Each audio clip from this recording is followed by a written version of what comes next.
ಮೊದಲನೇ ಅರಸು 10ನೇ ಅಧ್ಯಾಯ 1ರಿಂದ 2 ವಚನಗಳನ್ನು ನೋಡ್ತಾ ಬಂದಿದ್ದೇವೆ.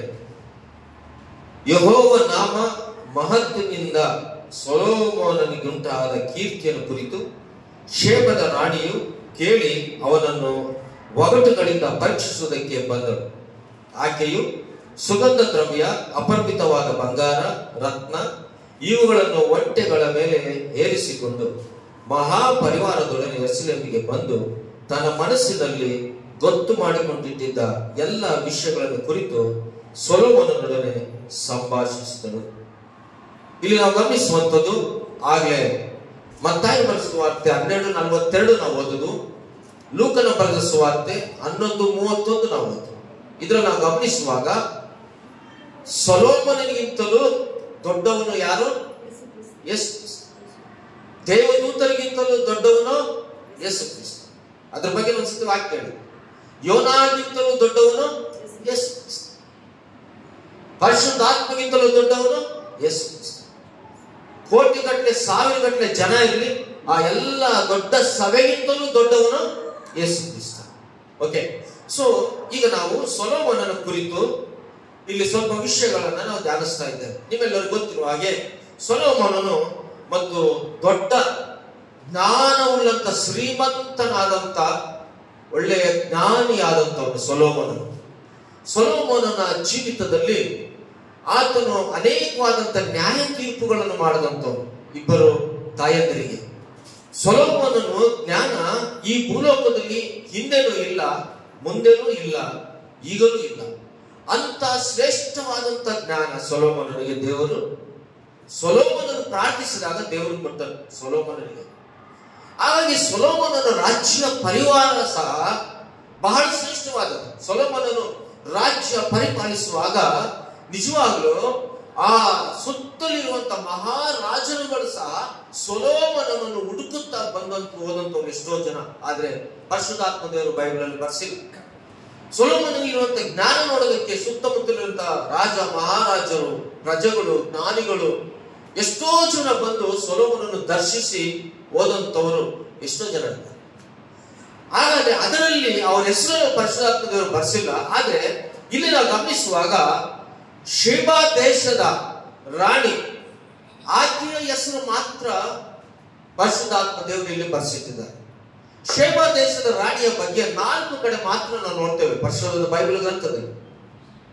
ಇಲ್ಲಿ ಮೊದಲನೇದಾಗಿ ಮೊದಲನೇ ಅರಸು, ಆಮೇಲೆ ಮೊದಲನೇ ದಿನ ವೃತ್ತಾಂತ ಕಾಲ ನಾವು ಗಮನಿಸ್ತೇವೆ 9ನೇ ಅಧ್ಯಾಯದಲ್ಲಿ, ಮತ್ತಾಯ ಬರೆದ ಸುವಾರ್ತೆ, ಲೂಕನ ಬರೆದ ಸುವಾರ್ತೆ. ಈ 4 ಅಧ್ಯಾಯಗಳಲ್ಲಿ ಶೇಬಾ ದೇಶದ ರಾಣಿಯ ಕುರಿತು ನಾವು ನೋಡ್ತೇವೆ.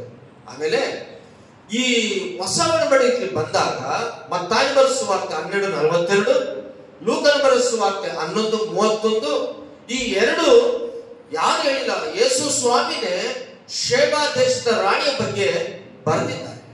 ಕಡೆಯ ದಿನದಲ್ಲಿ ನ್ಯಾಯ ತೀರ್ಪಿಗೆ ಹೀಗೆ ನಿಲ್ಲುತ್ತಾಳೆ ಎಂಬುದಾಗಿ ನಾವು ಇಲ್ಲಿ ಗಮನಿಸಿದ್ವಿ. ಯೇಸು ಸ್ವಾಮಿ ಹೇಳಿರುವಂತ ವಿಷಯ. ಹಾಗಾದ್ರೆ ಏನು ಶೇಬಾ ದೇಶದ ರಾಣಿಯಿಂದ ನಾವು ಕಲಿಯುವಂತ ಪಾಠವೇನು, ವಿಶೇಷತೆ ಏನು? ಇದೇ ಕಾಲದಲ್ಲಿ ನಾವು ದೇವರ ವಾಕ್ಯವನ್ನು ಸ್ವಲ್ಪವಾಗಿ ನಾವು ಧ್ಯಾನ ಮಾಡೋಣ. ಬೇರೆ ಇಲ್ಲಿ ನೋಡುವಂತ ವಿಷಯ, ಈ 10ನೇ ಅಧ್ಯಾಯದಲ್ಲಿ ಯೆಹೋವ ನಾಮ ಮಹತ್ತಿನಿಂದ ಸೊಲೊಮೋನನಿಗುಂಟಾದ ಕೀರ್ತಿಯನ್ನು ಕುರಿತು ಶೇಬದ ರಾಣಿಯು ಕೇಳಿ ಅವನನ್ನು ಒಗಟುಗಳಿಂದ ಪರೀಕ್ಷಿಸುವುದಕ್ಕೆ ಬಂದಳು. ಆಕೆ ಸುಗಂಧ ದ್ರವ್ಯ, ಅಪರಿಮಿತವಾದ ಬಂಗಾರ, ರತ್ನ ಇವುಗಳನ್ನು ಒಂಟೆಗಳ ಮೇಲೆ ಏರಿಕೊಂಡು ಮಹಾಪರಿವಾರವನ್ನು ಯೆರೂಸಲೇಮಿಗೆ ಬಂದು ತನ್ನ ಮನಸ್ಸಿನಲ್ಲಿ ಗೊತ್ತು ಮಾಡಿಕೊಂಡಿದ್ದ ಎಲ್ಲ ವಿಷಯಗಳನ್ನು ಕುರಿತು ಸೊಲೊಮೋನನೊಡನೆ ಸಂಭಾಷಿಸಿದಳು. ಇಲ್ಲಿ ಗಮನಿಸುವಂತದ್ದು, ಇಸ್ರೇಲ್ ದೇಶದ ದಕ್ಷಿಣಕ್ಕೆ ಬಹಳ ದೂರದಲ್ಲಿದೆ ಯಾವುದು? ಶೇಬಾ ದೇಶ. ಆಕೆ ಹೆಸರು ಇಲ್ಲಿ ಬರ್ತಿಲ್ಲ, ಆದ್ರೆ ಶೇಬಾ ದೇಶದ ರಾಣಿ ಎಂಬುದಾಗಿ ಇಲ್ಲಿ ನಾವು ಗಮನಿಸ್ತಾ ಇದ್ದೇವೆ. ಹಾಗಾಗಿ ಈ ಶೇಬಾ ದೇಶ ನಾವು ಹಿಸ್ಟರಿಯಲ್ಲಿ ಗಮನಿಸುವ ಅನೇಕವಾದಂತಹ ಜ್ಞಾನಿಗಳು ಇದನ್ನು ಪರೀಕ್ಷಿಸಿದಾಗ ಇದು ಅರಬಿಕ್ ಕಂಟ್ರಿಯಲ್ಲಿರುವಂತ ಏನಂತೆ ಯಮಾನ್ ಎಂಬ ಇಥೋಪಿಯಾ ದೇಶದ ಹತ್ತಿರ ಇರುವಂತ ಈ ದೇಶ ಶೇಬಾ ದೇಶ. 935 ಕ್ರಿಸ್ತ ಪೂರ್ವದಲ್ಲಿ ಇದು ಆ ದಿನಗಳಲ್ಲಿ ಆಳುತ್ತಿದ್ದಂತ ದಿನಗಳು. ಆ ಕಾಲದಲ್ಲಿ ಒಂದು ಹೆಣ್ಣು ರಾಣಿಯಾಗಿದ್ದಾಳಂದ್ರೆ ಆ ದಿನಗಳ ಕಾಲದಲ್ಲಿ ಆ ಸಂದರ್ಭದಲ್ಲಿ ಅದು ಆಶ್ಚರ್ಯಕರವಾದಂಥದ್ದು. ಮತ್ತೆ ಯಾವುದೇ ಆಗಲಿ ಮುಸ್ಲಿಂ ಕಂಟ್ರಿಲಿ, ಅರಬಿಕ್ ಕಂಟ್ರಿಲಿ ಮತ್ತೆ ಯಾರು ಹೆಣ್ಣು ಮಕ್ಕಳು ರಾಣಿ ಆಗಿಲ್ಲ. ಹಾಗಾಗಿ ಇಲ್ಲಿ ನೋಡುವಂತ ವಿಷಯ, ಈ ದಕ್ಷಿಣ ದೇಶ ದೂರದಲ್ಲಿರುವಂತಹ ಈ ಶೇಬ ದೇಶ ಅರಬಿಕ್ ಕಂಟ್ರಿಲಿಂದ ಯೆರೂಸಲೇಮಿಗೆ ಬಂದ ರಾಣಿ, ಈಕೆ ಹೆಸರು ಇನ್ನು ಇವತ್ತಿಗೂ ಅನೇಕರು ಕಂಡೇಕಾಗ್ತಿಲ್ಲ. ಆದ್ರೆ ಒಂದು ಇಲ್ಲಿರುವಂತ ವಿಷಯ ಏನಂದ್ರೆ, ಈ ಒಂದು ಯಮಾನ್ ನಲ್ಲಿರುವಂತಹ ಇಥಿಯೋಪಿಯಾದಲ್ಲಿರುವಂತಹ ದಕ್ಷಿಣ ಅರಬಿ ದೇಶದಿಂದ ಈ ರಾಣಿ ಪ್ರಯಾಣ ಮಾಡಿ ಎಲ್ಲಿಗೆ ಬಂದು ಅಂದ್ರೆ ಯೆರೂಸಲೇಮಿಗೆ ಬಂದು. ಸೊ ಆ ಕಾಲದಲ್ಲಿ ಈಕೆ ಪ್ರಯಾಣ ಮಾಡಿ ಯೆರೂಸಲೇಮಿಗೆ ಬಂದಳು ಅಂತ ನಾವಿಲ್ಲಿ ಗಮನಿಸುವಾಗ, ಈಗಿನ ಒಂದು ವಾತಾವರಣದ ಪ್ರಕಾರ ಸುಮಾರು ಆಕೆ ಪ್ರಯಾಣ ಮಾಡಿ ಬಂದಂತ ಕಿಲೋಮೀಟರ್ಗಳು ಎಷ್ಟಂದ್ರೆ 2200 ಕಿಲೋಮೀಟರ್. ಆಕೆ ಎಲ್ಲಿಂದ ಬಂದು ಯೆಮನ್ ಅಥವಾ ಇಥಿಯೋಪಿಯಾದಿಂದ, ಅರಬ್ ಕಂಟ್ರಿಯಿಂದ ಯೆರೂಸಲೇಮಿಗೆ ಬಂದು ಸುಮಾರು 2200 ಕಿಲೋಮೀಟರ್. ಈ 2200 ಕಿಲೋಮೀಟರ್ ಫ್ಲೈಟ್ ಇಲ್ಲ ಅವಾಗ, ಅರ್ಥ ಆಗ್ತಿದ್ಯಾ? ವಿಮಾನ ಇಲ್ಲ ಅವಾಗ, ಕಾರ್ ಇಲ್ಲ, ಜೀಪ್ ಇಲ್ಲ, ಟ್ರೈನ್ ಇಲ್ಲ, ರಾಕೆಟ್ ಇಲ್ಲ, ಸೈಕಲ್ ಇಲ್ಲ, ಬೈಕ್ ಇಲ್ಲ, ಯಾವುದು ಟಾಟಾ ಸುಮೋನು ಇಲ್ಲ. ಕೇವಲ ಒಂಟೆಯ ಮೇಲೆ ಪ್ರಯಾಣ ಮಾಡಿ ಈ ಶೇಬ ದೇಶದ ರಾಣಿ 2200 ಕಿಲೋಮೀಟರ್ ಸೊಲೊಮೋನ್ ಇರುವಂತ ಯೆರೂಸಲೇಮಿಗೆ ಆಕೆ ಬಂದರು. ಗಮನಿಸ್ತೀರಾ? ಇದೆಲ್ಲ ಹಿಸ್ಟ್ರಿ. ನಾನು ಓದುವಂತ ಸಮಯದಲ್ಲಿ ಈ 2200 ಕಿಲೋಮೀಟರ್ ಒಂಟೆಯ ಮೇಲೆ ಈಕೆ ನಡೆದು ಈಕೆ ಒಂಟೆ ಮೇಲೆ ಪ್ರಯಾಣವಾಗಿ ಬಂದಂತ ಸೊಲೊಮೋನನನ್ನು ಯೆರೂಸಲೇಮ್ ದೇವಾಲಯ ನೋಡೋದಕ್ಕೆ ಬಂದಂತ ದಿನಗಳು ಸುಮಾರು 120 ದಿನಗಳು. 120 ದಿನಗಳು ಅಂದ್ರೆ ಒಂದು ದಿನಕ್ಕೆ 20 ರಿಂದ 25 ಕಿಲೋಮೀಟರ್ ಒಂಟೆ ಪ್ರಯಾಣದಲ್ಲಿ ಬಂದಿದ್ದಾರೆ ಅವರು. ಶೇಬ ದೇಶದ ರಾಣಿ ಮರಳುಗಾಡಿನಲ್ಲಿ, ಕಾಡಿನಲ್ಲಿ, ಆ ಕಾಲದ ಅರಬಿ ಕಂಟ್ರಿಲಿ ಭಯಂಕರವಾದ ಬಿಸಿಲು, ಕೆಳಗೆ ಸುಡ್ತಿರುತ್ತೆ ಉಸುಕ, ಅಷ್ಟು ಭಯಂಕರವಾದಂತ ಸ್ಥಿತಿ. ಈ ರಾಣಿಗೆ ಬೇಕಾಗಿತ್ತ? ಈ ರಾಣಿಗೆ ಬೇಕಾಗಿರ್ಲಿಲ್ಲ. ಈ ರಾಣಿಗೆ ಎಲ್ಲರೂ ಹೇಳಿದ್ದಾರೆ ಸೊಲೊಮೋನನ ಬಗ್ಗೆ. ಹಾಗಾಗಿ ಈಕೆ ಜೀವಿತದಲ್ಲಿ ಸೊಲೊಮೋನನ ಒಂದು ಶ್ರೇಷ್ಠತೆಯನ್ನು, ಅದಕ್ಕಿಂತ ಬಹಳ ಮುಖ್ಯವಾಗಿ ಯೆಹೋವ ನಾಮವ ಅರಿತಂತ ಸೊಲೊಮೋನನಿಗೆ ಇಷ್ಟೊಂದು ಜ್ಞಾನ, ಇಷ್ಟೊಂದು ವೈಭರ್ಯ, ಇಷ್ಟೊಂದು ಆಶೀರ್ವಾದಗಳು ಸೊಲೊಮೋನನಿಗೆ ಹೆಂಗೆ ಬಂತು? ಈತನಿಗೆ ಜ್ಞಾನ ಹೆಂಗೆ ಬಂತು? ಆತನು ಜ್ಞಾನವನ್ನು ಹೊಂದಿರುವಂತ, ಆತನು ಪೂಜಿಸುವಂತ ದೇವರು ಯಾರು ಎಂಬುದಾಗಿ ಈ ಅನ್ಯಳಾದಂತ ಶೇಬ ದೇಶದ ರಾಣಿ ಈಗ ಏನ್ ಮಾಡಿದಾಳೆ? ಪ್ರಯಾಣ ಮಾಡಿ ಬರುತ್ತಾ ಬಂದಿದ್ದಾಳೆ. ಇಲ್ಲಿ ನಾವು ಗಮನಿಸುವಂತ ವಿಷಯ ಏನಂದ್ರೆ ಪ್ರೇರೆ, ಈಕೆ ಜೀವಿತದಲ್ಲಿ ಪ್ರಯಾಣ ಮಾಡಿ ಬಂದಂತ ಈ ಸ್ತ್ರೀ ಅಂದ್ರೆ ಈ ಶೇಬ ದೇಶದ ರಾಣಿ, ನಿಜವಾಗ್ಲೂ ಹೇಳ್ಬೇಕಂದ್ರೆ ಈಕೆಯ ಬಗ್ಗೆ ಏನಂತಾರೆ ಅಂದ್ರೆ, ಈಕೆಯು ಬಹಳ ಐಶ್ವರ್ಯವಂತಳು. ಆ ದಿನ ಅರಬಿ ಕಂಟ್ರಿಲಿ, ಆ ಯಮಾನ್ ನಲ್ಲಿ, ಇಥಿಯೋಪಿಯಾದ ಇರುವಂತ ಆ ದೇಶದಲ್ಲಿ ಈಕೆ ರಾಣಿ ಬಹಳ ಐಶ್ವರ್ಯವಂತಳು, ಒಂದು ಬಹಳ ಸೌಂದರ್ಯವಂತಳು, ಎರಡನೇದು, ಮತ್ತು ಬಹಳ ಧೈರ್ಯವಂತಳು, ಮೂರನೇದು. ಈ ಮೂರು ಗುಣಗಳು ಈ ಸ್ತ್ರೀನಲ್ಲಿ ಇತ್ತು, ಈ ರಾಣಿಯಲ್ಲಿ ಇತ್ತು. ಇಷ್ಟು ಶ್ರೇಷ್ಠವಾದಂತಳು.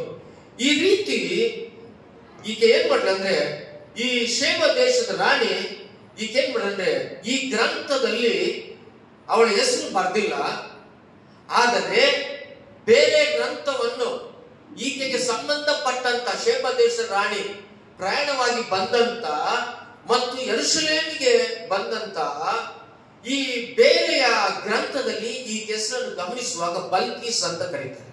ಏನಂತ ಕರೀತಾರೆ? ಬಲ್ಕೀಸ್ ಅಂತ ಈ ಹೆಸರನ್ನು ಕರೀತಾರೆ. ಓಕೆ, ಇಲ್ಲಿ ಬೈಬಲ್ ಅದು ಬರ್ದಿಲ್ಲ, ಆದ್ರೆ ಬೈಬಲ್ ದೇವರು ಯಾಕೆ ಆಕೆ ಹೆಸರನ್ನು ಬರ್ದಿಲ್ಲ ನನಗಂತೂ ಗೊತ್ತಿಲ್ಲ. ಆದ್ರೆ ಆಕೆ ಹೆಸರು ಇಲ್ಲಿ ಏನಂತ ಹೇಳ್ತೀವಿ ನಾವು? ಶೇಬಾ ದೇಶದ ರಾಣಿ ಅಂತ ನಾವು ಕರಿತೀವಿ. ಇಲ್ಲಿ ಗಮನಿಸುವಂಥದ್ದು ಸುಮಾರು 2200 ಕಿಲೋಮೀಟರ್ ಈಕೆ ಒಂಟೆ ಮೇಲೆ ಪ್ರಯಾಣ ಮಾಡಿ ಬಂದರು. ದಿನಕ್ಕೆ 25 ಕಿಲೋಮೀಟರ್ ಲೆಕ್ಕ ಹಾಕಿದ್ರು 120 ದಿನ, ಬರಾಬರಿ 3 ತಿಂಗಳಾಯ್ತು ಈಕೆ ಯೆರೂಸಲೇಮಿಗೆ ಸೊಲೊಮೋನನ ಬಳಿಗೆ ಬರುವುದಕ್ಕೆ ಅಷ್ಟೇ ಅಲ್ಲ, ದೇವರು ಎಂತವನು ದೇವರ ಬಗ್ಗೆ ತಿಳ್ಕೊಳ್ಳುವುದಕ್ಕೆ ಈಕೆ 3 ತಿಂಗಳುಗಳ ಕಾಲ ಬಂದ. 3 ತಿಂಗಳಿಗೆ ಎಷ್ಟು ಖರ್ಚು?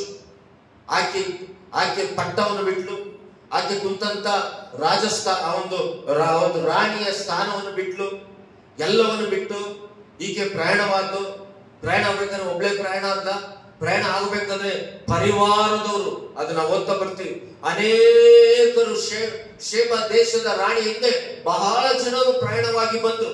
ಅವರೆಲ್ಲರಿಗೆ ಊಟ, ಅವರೆಲ್ಲರಿಗೆ ಬೇಕಾದಂತ ವಸ್ತ್ರಗಳು, ಅವ್ರಿಗೆ ಏನೇನ್ ಬೇಕು ಎಲ್ಲವನ್ನು ಒಂಟೆಗಳ ಮೇಲೆ, ರಥಗಳ ಮೇಲೆ ಇವ್ರೇನ್ ಮಾಡ್ರೆ ತೆಗೆದುಕೊಂಡು ಬಂದರು. ಪ್ರಿಯರೇ, ಯಾಕೆ ಬಂದ್ರೆ ಈ ಸೊಲೊಮೋನನ ಬಗ್ಗೆ ಈಗ ಏನೇನು ಕೇಳಿದ್ದಾಳೋ ಆ ಕೇಳಿರುವಂತ ವಿಷಯಗಳನ್ನ ಇದು ನಿಜನ ಸುಳ್ಳ ಎಂಬುದಾಗಿ ತಿಳ್ಕೊಳ್ಳುವುದಕ್ಕೆ ಶೇಬ ದೇಶದ ರಾಣಿ ಎಲ್ಲ ಪರಿವಾರ ಸಮೇತವಾಗಿ ಸೊಲೊಮೋನನ ಆ ಯೆರೂಸಲೇಮಿಗೆ ಬಂದಳು. ಬೇರೆ ಯೆರೂಸಲೇಮ್ ಅಂದ್ರೆ ಅದು ಬಹಳ ಶ್ರೇಷ್ಠವಾದಂಥದ್ದು. ಯೆರೂಸಲೇಮು ಸಮಾಧಾನದ ಪಟ್ಟಣ ಅಂತಾರೆ.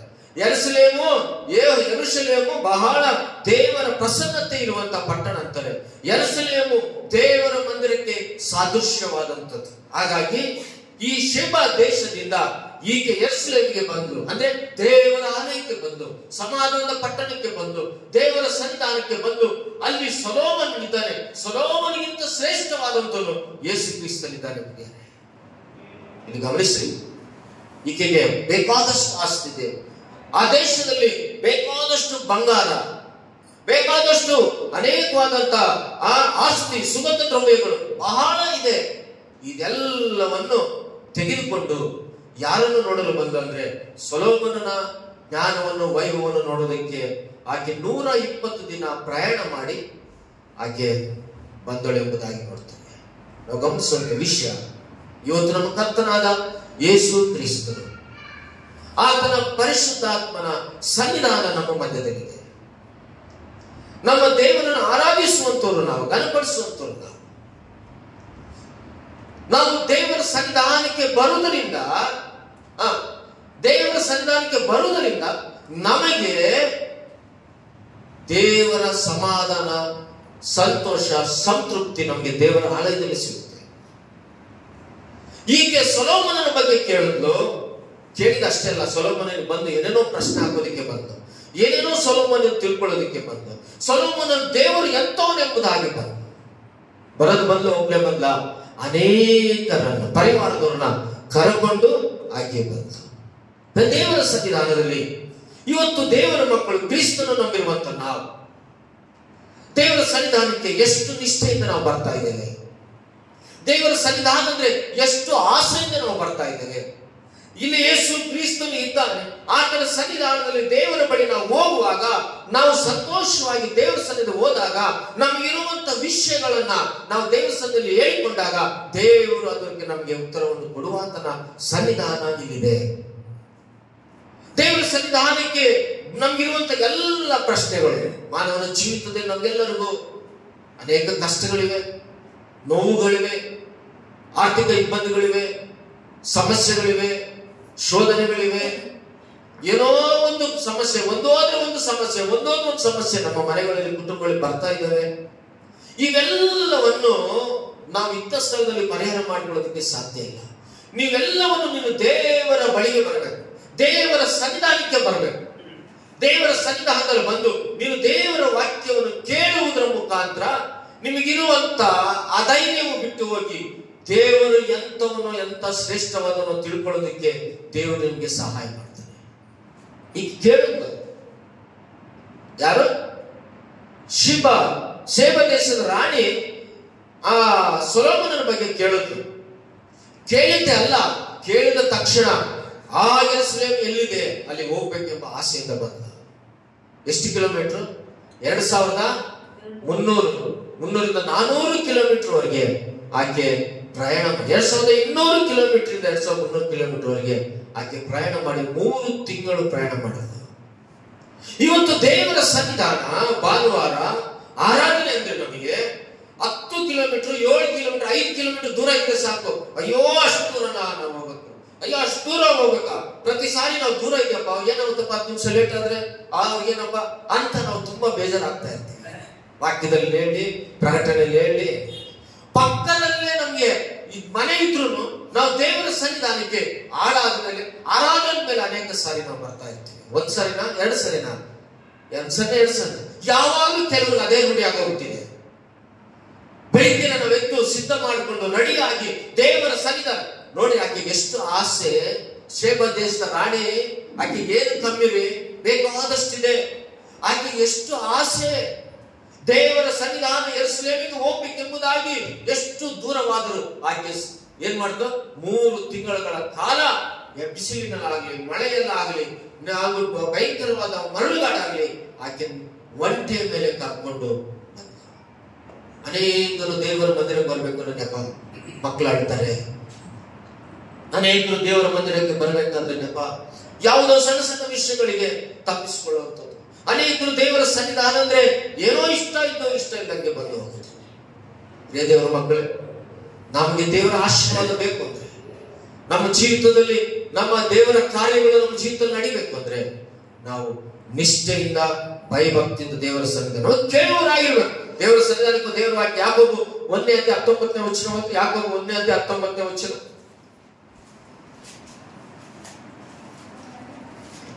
యాకోబు 1:19 వచనం. నా ప్రియ సహోదరులారా, వీరి సంగతి ఎరుగుదురు గనుక ప్రతి మనుషుడు వినుటకు వేగరపడువాడును, మాట్లాడుటకు నిదానించువాడును, కోపించుటకు నిదానించువాడునై ఉండవలెను. Okay, Kannada okay. ನನ್ನ ಪ್ರಿಯ ಸಹೋದರರೇ, ನೀವು ಬಲ್ಲವರು, ಆದರೆ ಪ್ರತಿಯೊಬ್ಬನು ತಿಳಿದುಕೊಳ್ಳುವುದರಲ್ಲಿ ತೀವ್ರವಾಗಿಯೂ ಮಾತನಾಡುವುದರಲ್ಲಿ ನಿಧಾನವಾಗಿರಲಿ, ಕೋಪಿಸುವುದರಲ್ಲಿ ನಿಧಾನವಾಗಿರಲಿ. ಗಮನಿಸುವಂಥದ್ದು ಯಾಕೋಬನ ಪತ್ರಿಕೆ ಹೇಳುವಂಥದ್ದು ಏನಂದ್ರೆ, ನಾವು ಕೇಳುವುದರಲ್ಲಿ ಆಸಕ್ತಿ ನಮ್ಗಿರ್ಬೇಕು. ಅದಕ್ಕೆ ದೇವರು ನನಗೆ ಅನಿಸ್ತದೆ ಎಣಿಕೆ ಯಾಕೆ ಕೊಟ್ಟಂದ್ರೆ, ಎಣಿಕೆಯಿಂದ ನಾವು ಚೆನ್ನಾಗಿ ಕೇಳೋದಕ್ಕೆ, ಒಂದೇ ಬಾಯಿ ಯಾಕೆ ಕೊಟ್ಟಂದ್ರೆ ಸ್ವಲ್ಪ ಕಮ್ಮಿ ಮಾತಾಡೋದಕ್ಕೆ. ಹಾಗಾಗಿ ದೇವರ ವಾಕ್ಯವನ್ನ ಇವತ್ತು ಸಭೆಗೆ ಬಂದಾಗ ನಾವು ಶ್ರದ್ಧೆಯಿಂದ ಕೇಳುವಂತರಾಗಿರ್ಬೇಕು, ಹೃದಯದಲ್ಲಿ ಗ್ರಹಿಸಿಕೊಳ್ಳುವಂತರಾಗಿರಬೇಕು. ದೇವರ ವಾಕ್ಯವನ್ನು ಕೇಳುವಂತ ನಾವು ಅದು ನಮ್ಮ ಜೀವಿತದಲ್ಲಿ ಪರಿವರ್ತನೆ ಬರುವ ಹಾಗೆ ನಾವು ಜೀವಿಸುವಂತರಾಗಿರಬೇಕು. ದೇವರ ವಾಕ್ಯವನ್ನು ಕೇಳುವಂತ ನಾವು ಸ್ಥಿರಪಟ್ಟು ಬಲಪಟ್ಟು ಬದಲಾವಣೆ ಆಗಿ ನಮ್ಮಲ್ಲಿ ಏನಾದರೂ ದೇವರಿಗೆ ಇಷ್ಟವಿಲ್ಲದಂತ ಜೀವ ನಮ್ಮಲ್ಲಿದ್ರೆ ಅದನ್ನು ಸರಿ ಮಾಡಿಕೊಂಡು ನಮ್ಮ ಸಭೆಯಿಂದ ಹೊರಗೆ ಹೋಗುವಂತ ವಿಶ್ವಾಸಿಗಳಾಗಿ ನಾವು ದೇವರ ಆಲಯಕ್ಕೆ ಬರಬೇಕು. ಭಾನುವಾರ ಅಂದ್ರೆ ಬಹಳ ಸರಿ ಅನೇಕರಿಗೆ ಎಷ್ಟೋ ಬೇಜಾರು, ಅಯ್ಯೋ ಭಾನುವಾರ ಬಂತ, ಇಷ್ಟು ಬೇಗ ಭಾನುವಾರ ಬಂತ, ಅಯ್ಯೋ ಯಾಕಪ್ಪ ಬಂತು, ಚರ್ಚ್ಗೆ ಹೋಗ್ಬೇಕಾ. ಕೆಲವರಿದ್ದಾರೆ, ಅಪ್ಪ ಯಾವಾಗ ಭಾನುವಾರ ಬರುತ್ತಪ್ಪ. ಕೆಲವರ ಆಸೆ ಇರುತ್ತೆ, ನನ್ಗೆ ಯಾವಾಗ ಭಾನುವಾರ ಬರುತ್ತೆ, ನಾನು ಭಾನುವಾರ ದೇವ್ರ ಸನ್ನಿಧಾನಕ್ಕೆ ಹೋಗ್ಬೇಕು ಅಂತ ಎಷ್ಟೋ ಕೆಲವರು ಆಸೆ ಇರುತ್ತೆ. ನಾನು ದೇವ್ರ ಸನ್ನಿಧಾನ ಬೇಗ ಹೋಗ್ಬೇಕು ಅಂತ ಎಷ್ಟು ಆಸೆ ಇರುತ್ತೆ. ನಾನು ದೇವರ ಸನ್ನಿಧಾನ ಆಡ್ಬೇಕೆಂಬ ಎಷ್ಟು ಆಸೆ ಇರುತ್ತೆ. ನಾನು ದೇವರನ್ನು ಸ್ತುತಿಸಬೇಕೆಂಬ ಎಷ್ಟು ಆಸೆ ಇರುತ್ತೆ. ಕೆಲವರಿಗೆ ಏನು ಭಾನುವಾರಪ್ಪ, ಇರೋದೇ ಒಂದು ರಜಾ, ಒಂದು ಭಾನುವಾರ, ನಮ್ಗೆ ಇದಕ್ಕೂ ಚರ್ಚ್ಗೆ ಹೋಗ್ಲಿಲ್ಲ ಅಂದ್ರೆ ಸಮಸ್ಯೆ, ಸರಿಗಳು ಹೋದ್ರೆ ಆಯ್ತು ಅಂತ. ದೇವರ ಸನ್ನಿಧಾನದಲ್ಲಿ ನಿರಾಶಕ್ತಿಯಿಂದ ಬರುವಂತವ್ರು ಅವರ ಜೀವನವೆಲ್ಲ ನಿರಾಶಕ್ತಿಯಿಂದಲೇ ಕಳೀತಾ ಇರ್ತಾರೆ. ಅಲ್ಲೆಲ್ಲೂಯ. ನಿರಾಶಕ್ತಿಯಿಂದ, ಬೇಕಾಬಿಟ್ಟಿಯಿಂದ, ಆಸಕ್ತಿ ಇಲ್ಲದೆ ಬರುವಂತವರ ಜೀವಿತದಲ್ಲಿ ಅವರು ಈ ಲೋಕದಲ್ಲೂ ಸಹ, ಅವರ ಕುಟುಂಬಗಳಲ್ಲಿ, ಅವರ ಜೀವಿತದಲ್ಲೂ ಸಹ ಶರೀರದ ನಿರಾಶಕ್ತಿ, ಅವರ ಕೆಲಸ ಕಾರ್ಯಗಳ ನಿರಾಶಕ್ತಿ, ಅವರ ಜೀವಿತದಲ್ಲಿ ನಿರಾಶಕ್ತಿ, ಅವರಿಗೆ ಒಂದು ಆಶೀರ್ವಾದ ಇರೋಲ್ಲ, ಎಷ್ಟು ಬಂದ್ರು ಅವರಿಗೆ ಸಮಾಧಾನ ಇರೋಲ್ಲ. ಕಾರಣ, ನೀನು ದೇವರನ್ನು ಪ್ರೀತಿಸ್ತಾ ಇಲ್ಲ. ದೇವರು ಎಂತ ಸ್ವರೂಪನು, ಪ್ರೀತಿ ಸ್ವರೂಪನಾದ ದೇವರು. ಆತ ನಿನಗೋಸ್ಕರ ತನ್ನ ಪ್ರಾಣವನ್ನು ಕೊಟ್ಟು ರಕ್ತವನ್ನು ಸುರಿಸಿ ಆತ ನಿನ್ನನ್ನು ತನ್ನ ಮಗಳನ್ನು ಅಂಗೀಕರಿಸಿದಂತ ದೇವರಿಗೆ ಪ್ರತಿ ವಾರ ದೇವರ ಸನ್ನಿಧಾನಕ್ಕೆ ನೀನು ಆಸಕ್ತಿಯಿಂದ ಬರಬೇಕು. ಇಂಥ ಲೇಟಾಗಿ ಆದಿವಾರ ಅವಲ್ಲ ಅನಾಥ, ಅದೇ ವಿಶ್ವಾಸದ ಲಕ್ಷಣ. ಅಯ್ಯೋ ನಾಳೆ ಭಾನುವಾರ ಪಾಪ ಅಂತ್ಯಲ್ಲ, ಜೀವನವೆಲ್ಲ ಅಪ್ಪ ಸಮಾಧಾನ ಇರಲ್ಲ, ನೆಮ್ಮದಿ ಇರಲ್ಲ. ಪ್ರಿಯ ದೇವರ ಮಕ್ಕಳೇ, ಭಾನುವಾರ ಬರುವುದಾದ್ರೆ ನಮ್ಗೆ ಆಸಕ್ತಿಯಿಂದ ಬರಬೇಕು. ಎಷ್ಟು ದೂರ ಇರಲಿ, ಎಷ್ಟು ದೂರದಿಂದ ಶೇಬ ದೇಶದ ಆಕೆ ಒಬ್ಬಳೇ ಬಂದ, ಎಷ್ಟು ಜನರು ಕರ್ಕೊಂಡು ಬಂದ್ರು. ಅವಳು ನೋಡ್ರಿ, ಗಮನಿಸುವಂತ ವಿಷಯ 2ನೇ ವಚನದಲ್ಲಿ ಆಕೆ ಬರ್ಬೇಕಾದ್ರೆ ಏನೇನು ಬಂತು. ಆಕೆಯು ಸುಗಂಧ ದ್ರವ್ಯ, ಅಪರಿಮಿತವಾದ ಬಂಗಾರ, ರತ್ನ, ಇವುಗಳು ಒಂಟೆಗಳ ಮೇಲೆ ಏರಿಸಿಕೊಂಡು ಮಹಾಪರಿವಾರದೊಡನೆ ಯೆರೂಸಲೇಮಿಗೆ ಬಂದು ತನ್ನ ಮನಸ್ಸಿನಲ್ಲಿ ಗೊತ್ತು ಮಾಡಿದ ಎಲ್ಲಾ ವಿಷಯಗಳನ್ನು ನೋಡಿ. ಶೇಬಾ ದೇಶದ ರಾಣಿ, ಆಕೆ ರಾಣಿ ಬೇಕಾದಷ್ಟು ಮಂತ್ರಿಗಳಿದ್ದಾರೆ, ಬೇಕಾದಷ್ಟು ಜನರಿದ್ದಾರೆ. ಅವರೆಲ್ಲರನ್ನು ಏನ್ ಮಾಡಿದ್ರು?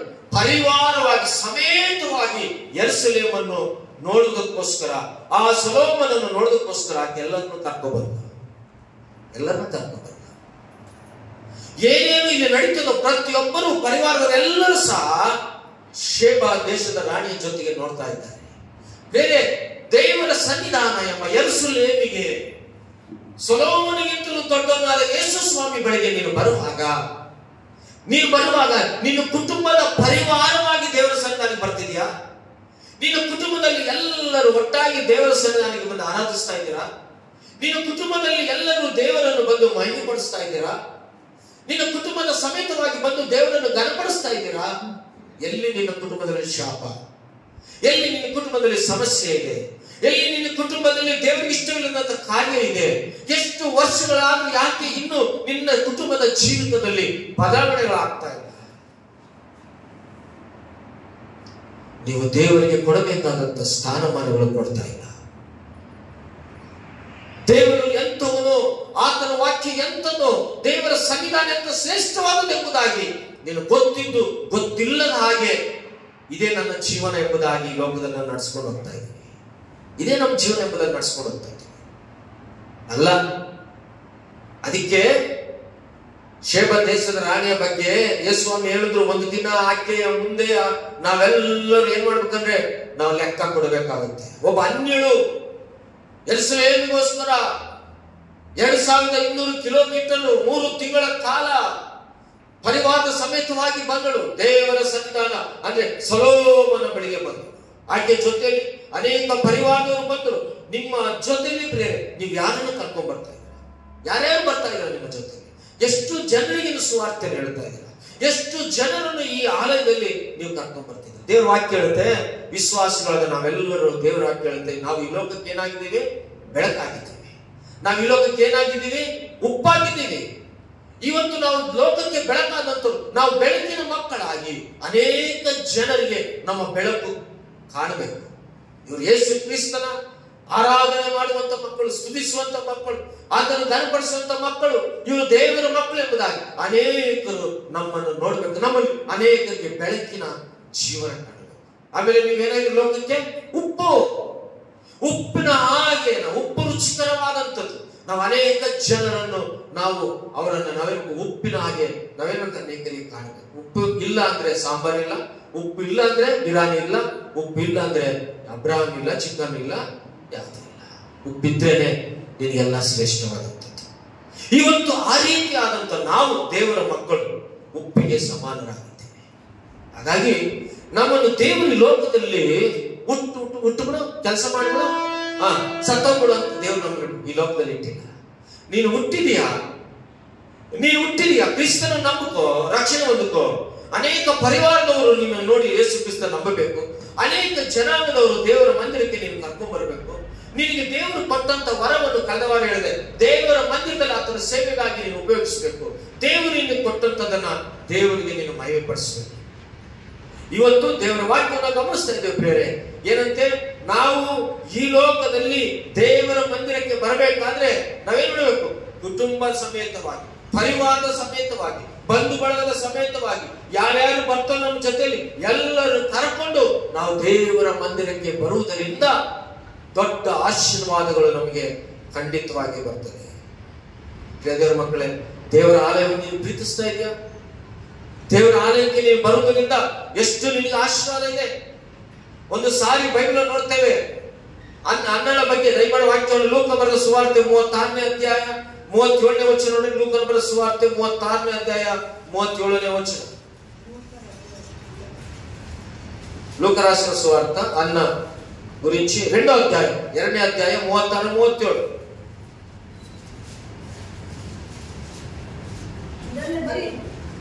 ಒಬ್ಬೊಬ್ರು ಬೇಬೇಕು. 2ನೇ ಅಧ್ಯಾಯ 36 37. ನನಗೆ ಯೂಟ್ಯೂಬ್ ಇರುತ್ತೆ, ಬೇಗ ಓದಿದ್ರೆ ಓದ್ಬಿಟ್ಬಿಡಿ. కుమార్తె అన్న అనే ఒక స్త్రీ ఉండెను. ఆమె కన్యాసం మొదలు 7 ఏళ్లు కలిగిన భర్తతో సంసారం చేసి బహుకాలము గడిచినదే 84 సంవత్సరములు విధవరాలై ఉండి ದೇವಾಲಯಗಳು ಉಪವಾಸ ಪ್ರಾರ್ಥನೆతో ರೇಯಿಮಗಳು ಸೇವೆ చేయుచుಂಡೆನು. ಕೇಳಿ, ದೇವಾಲಯದಲ್ಲಿ ಎಷ್ಟು ಇಷ್ಟಪಟ್ಟಂತ ಅನ್ನಳನ್ನು ನಾವು ನೋಡ್ತೇವೆ. ದೇವಾಲಯದಲ್ಲಿ ದೇವರ ಪ್ರಸನ್ನತೆ ಇದೆ, ದೇವಾಲಯದಲ್ಲಿ ಸಮಾಧಾನ ಇದೆ, ದೇವಾಲಯವನ್ನು ನೀನು ಹುಡುಕೊಂಡು ಬಂದ್ರೆ ನಿನ್ಗೆ ಆಶೀರ್ವಾದ ಇದೆ. ಒಂದು ಸಾರಿ ಬೈಬಲ್ ನೋಡ್ತೇವೆ, ಇಲ್ಲಿ ಗಮನಿಸುವಂತ ವಿಷಯ ನಾವು ಓದಿದಾಗ 2ನೇ ಅಧ್ಯಾಯದಲ್ಲಿ 36ನೇ ವಚನ ನೋಡ್ತೇವೆ.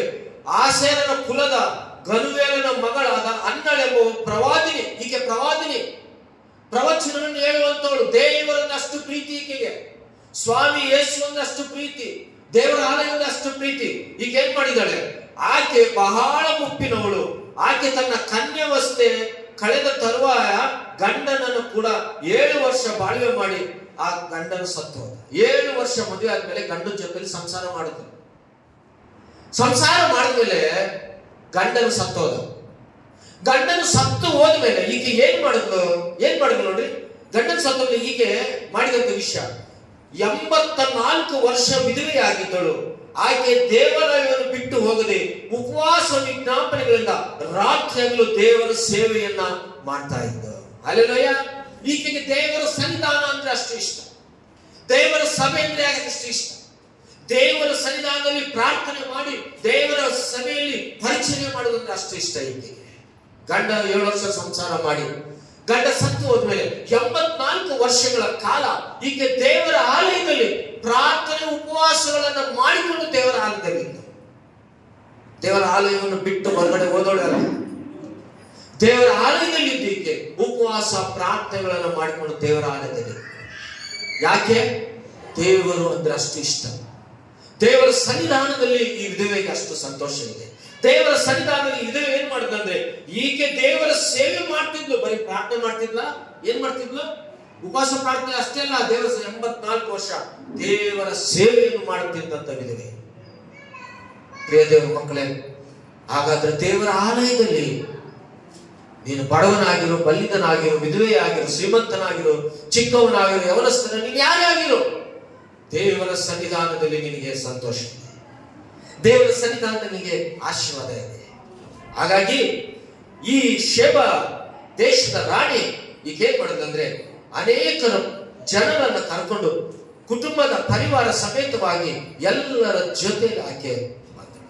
ದೇವರ ಸನ್ನಿಧಾನದಲ್ಲಿ ಸಂತೋಷವನ್ನು ಹುಡುಕುತ್ತಾ ಬಂದಳು. ಮೀಕ 4:2 ವಚನ ನೋಡಿ. ಮೀಕ 4:2 ವಚನ. ಮೀಕನು ಬರೆದಂತ ಹಳೆ ಒಡಂಬಡಿಕೆ 4:2 ವಚನ 2.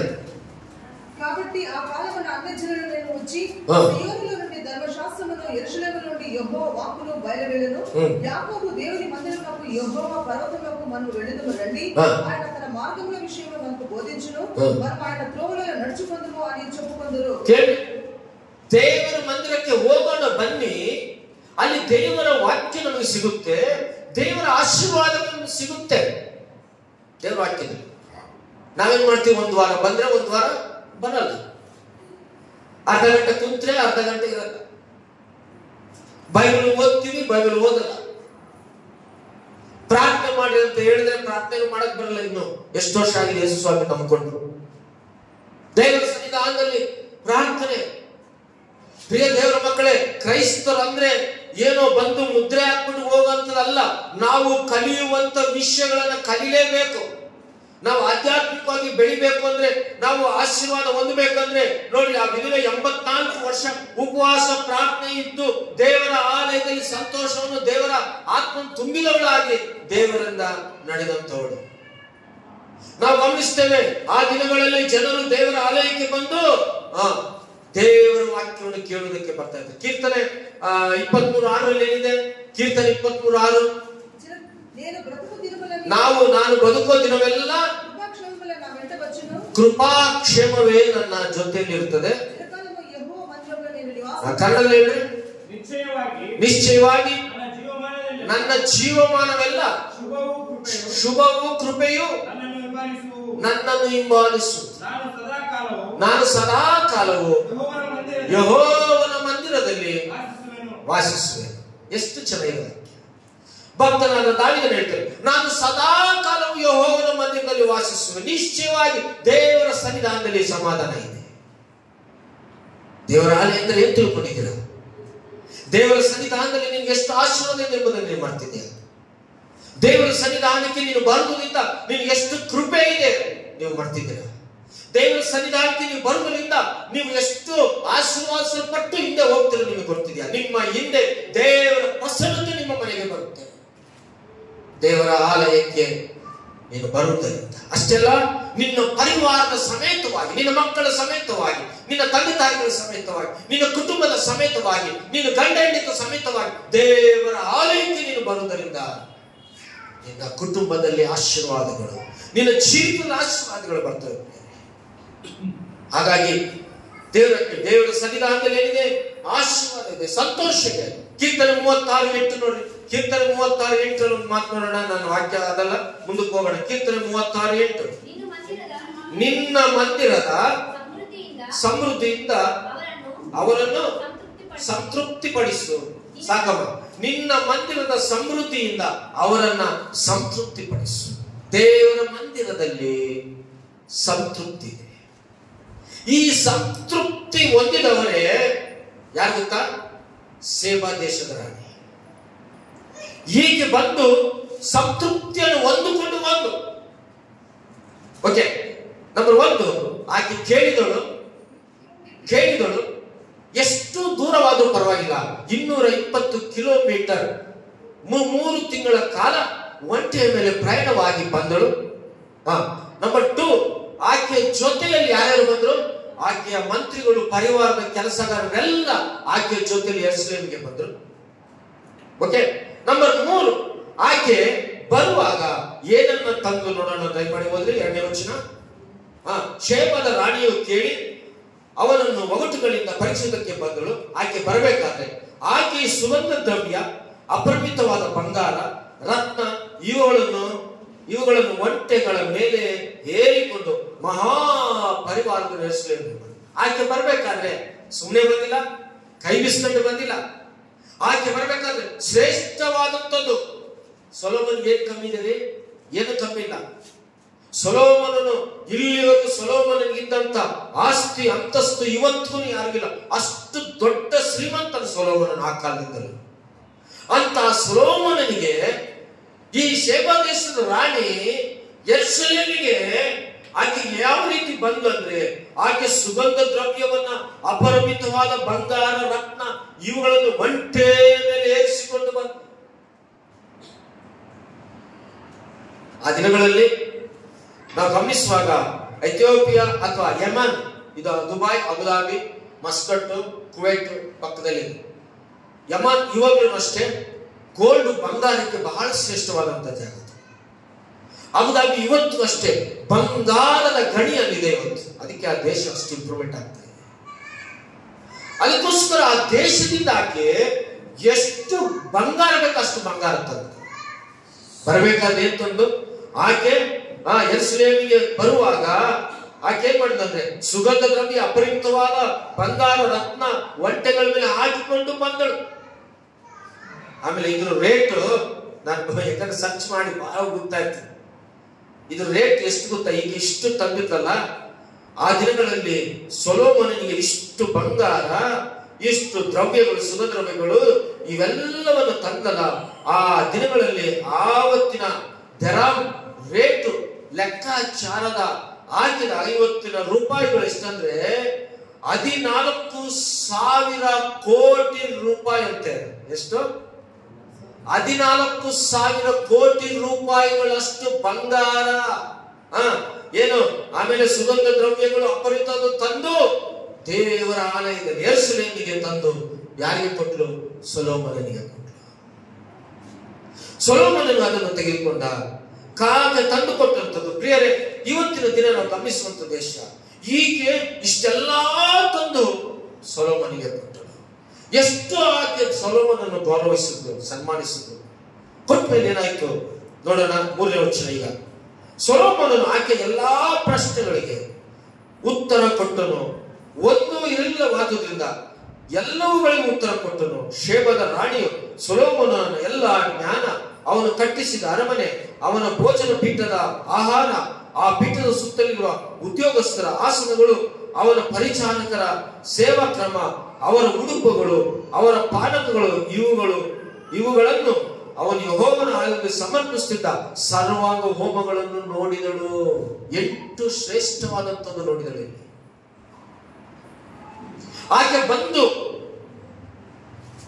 ಕಾಣಿಕೆ ಕೊಟ್ಟು ಸ್ವೀಕರಿಸುವಂತ ಮುಂಚೆ ಆಕೆ ಇರುವಂತ ಎಲ್ಲ ಅನುಮಾನ ಕೇಳ್ತಾ ಇದ್ದಾಳೆ. ಎಲ್ಲ ಅನುಮಾನಕ್ಕೆ ಸೊಲೊಮೋನನು ಯಾವ ಕೋಪವೂ ಪಡೆದಂತೆ ಪ್ರತಿಯೊಂದಕ್ಕೂ ಉತ್ತರ ಕೊಟ್ಟ. ಅಂತ ಸೊಲೊಮೋನನೇ ಅಷ್ಟು ಆಕೆ ಕೇಳಿದ ಪ್ರಶ್ನೆಗಳಿಗೆ ಸಮಾಧಾನದ ಉತ್ತರಗಳನ್ನು ಕೊಟ್ಟಾಗ, ಸೊಲೊಮೋನನಿಗಿಂತ ಶ್ರೇಷ್ಠವಾದಂತ ನಮ್ಮ ಕರ್ತನಾದ ಯೇಸು ಕ್ರಿಸ್ತನು, ನೀನು ದೇವರ ಆಲಯಕ್ಕೆ ಬಂದಾಗ ಸಮೇತವಾಗಿ ಪರಿವಾರವಾಗಿ ನೀನು ದೇವರ ಸನ್ನಿಧಾನದಲ್ಲಿ ಕಾಣಿಕೆಯೊಡನೆ ಶ್ರೇಷ್ಠವಾದದ್ದನ್ನು ನೀನು ದೇವರಿಗೆ ತಂದು ದೇವರ ಸನ್ನಿಧಾನ ಬರುವಾಗ